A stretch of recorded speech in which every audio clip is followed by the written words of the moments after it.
Salut à toutes et à toutes, chers frères, chères sœurs, chers amis. Ici votre frère Ahmad.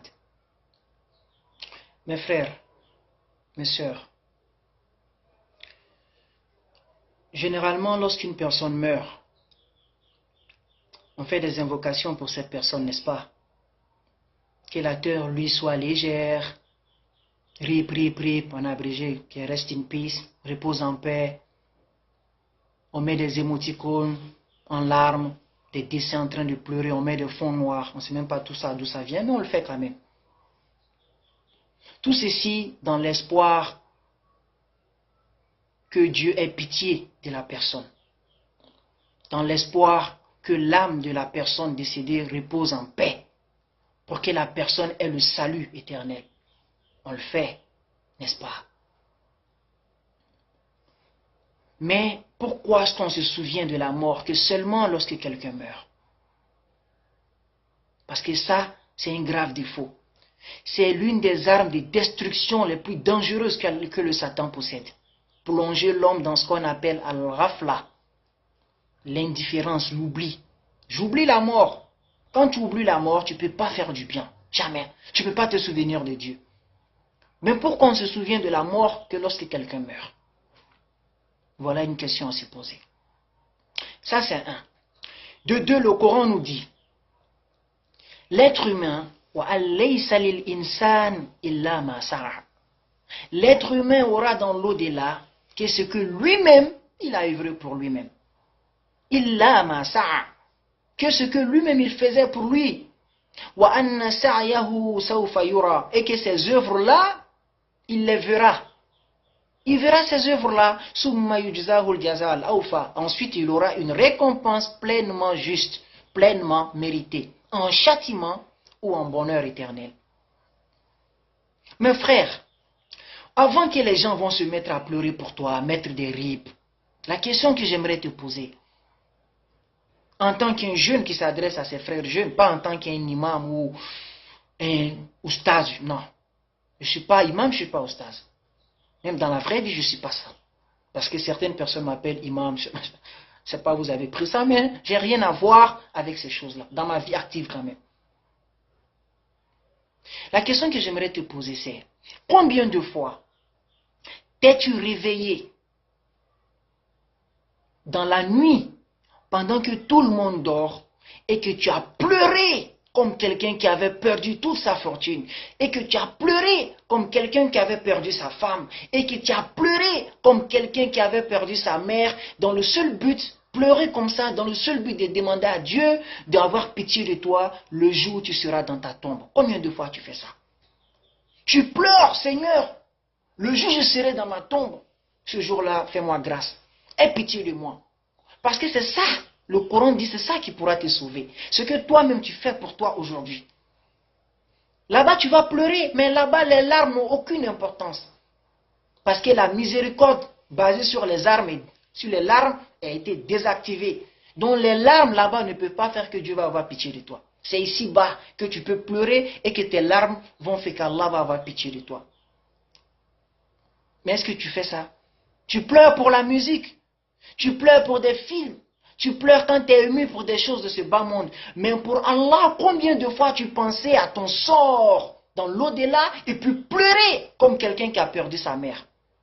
Mon frère, fais-le. Fais-le. Le prophète sallallahu alayhi wa sallam demandait la protection d'Allah contre des yeux qui ne pleurent pas. Seigneur Allah, fais-moi miséricorde, ne me donne pas des yeux qui ne pleurent pas. Toi, quand tu pleures, c'est seulement pour les choses de ce bas monde. Tu n'as jamais pensé à Dieu pour pleurer. Dieu dit, le prophète sallallahu alayhi wa sallam ne voulait pas avoir ce type de yeux-là. Et c'est ça que nous, on a aujourd'hui. Il y a des gens, quand ils écoutent la musique, ils sont tellement émus quand ils pleurent. Wallahi.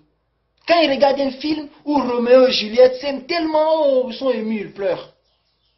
Mais au sujet d'Allah, ils n'en ont rien à faire. Au contraire, ils tirent des langues. Vous vous fatiguez. Mes frères, ne laissez pas Satan habiter votre âme. Ne laissez pas Satan souiller votre âme. Dans l'au-delà, tu vas pleurer. Ça va te servir à rien si ici, toi-même, tu ne pleurais pas pour toi. Parce que le Coran dit, l'être humain n'aura là-bas que ce qu'il faisait ici. Donc si tu veux que quand les gens vont pleurer ici, ça puisse te servir là-bas, toi-même commence à pleurer pour toi-même. Parce que tu vas partir.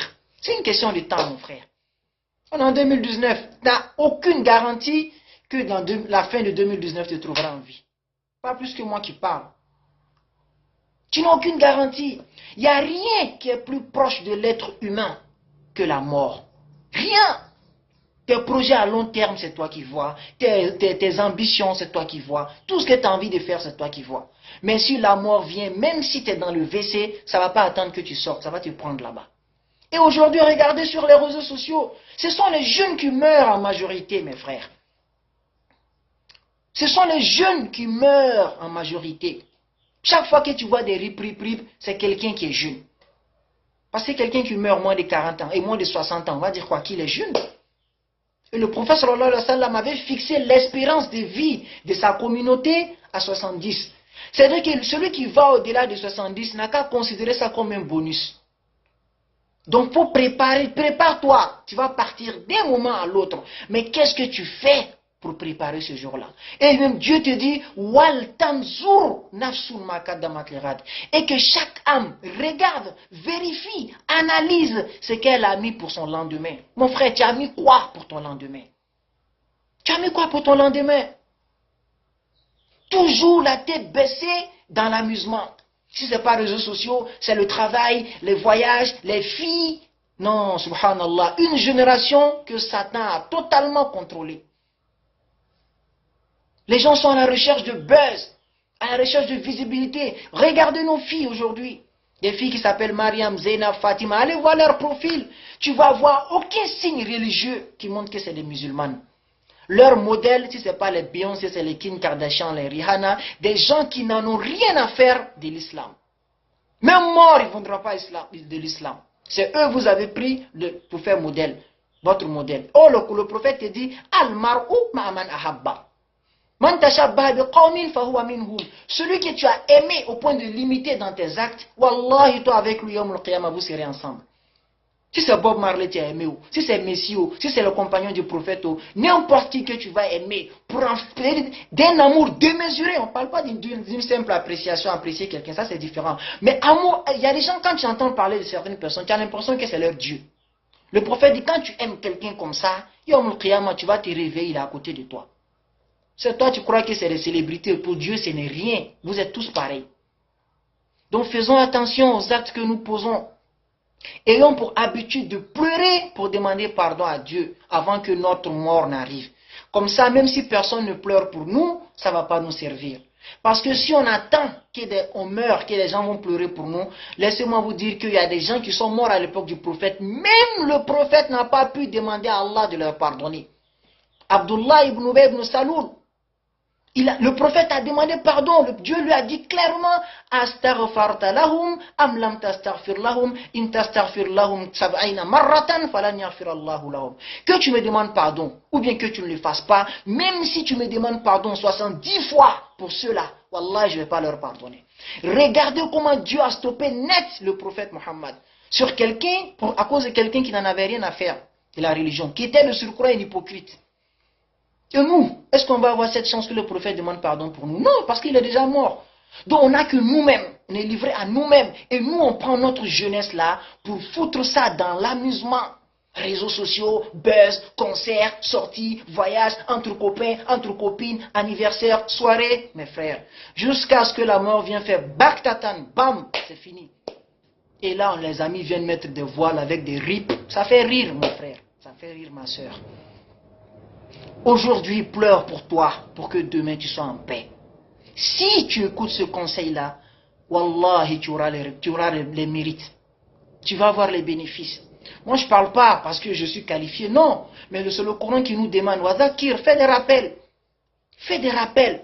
Quand tu fais des rappels, toi-même, ça te sert. C'est comme quand tu prends le mot et tes vêtements et que tu laves. L'objectif peut-être de rendre tes vêtements propres, mais ta main profite pour devenir propre. Donc, quand tu fais des rappels, toi-même, tu purifies ton âme.